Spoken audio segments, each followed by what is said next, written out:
ഗുരുവായൂർ ക്ഷേത്ര ദർശനത്തിനെത്തുന്ന ഭക്തരുടെ ശ്രദ്ധയ്ക്ക് ഭക്തരുടെ ഇലക്ട്രിക് വാഹനങ്ങൾ ചാർജ് ചെയ്യുന്നതിനായി ദേവസ്വം ചാർജിംഗ് സ്റ്റേഷൻ പ്രവർത്തനം തുടങ്ങിയിട്ടുണ്ട്.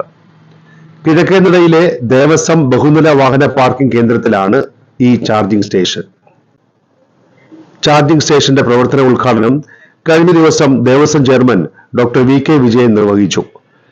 ദേവസ്വം ഭരണസമിതി അംഗങ്ങളായ KP Viswanathan, VG Raveendran, administrator KP Vinayan എന്നിവർ സന്നിഹിതരായി.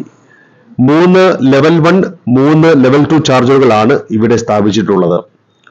സ്കൂട്ടർ, ഓട്ടോ, കാർ എന്നിവയ്ക്ക് ചാർജ് ചെയ്യാം.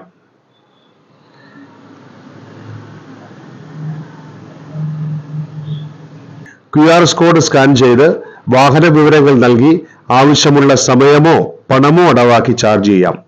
തുക ഓൺലൈനായി അടച്ചാൽ മതി. ബംഗളൂരു ആസ്ഥാനമായുള്ള ബോൾട്ട് എർത്ത് എന്ന സ്ഥാപനത്തിന്റെ ചാർജറുകളാണ് ഇവിടെ സ്ഥാപിച്ചിട്ടുള്ളത്. പബ്ലിക് റിലേഷൻസ് വിഭാഗം, ഗുരുവായൂർ ദേവസ്വം.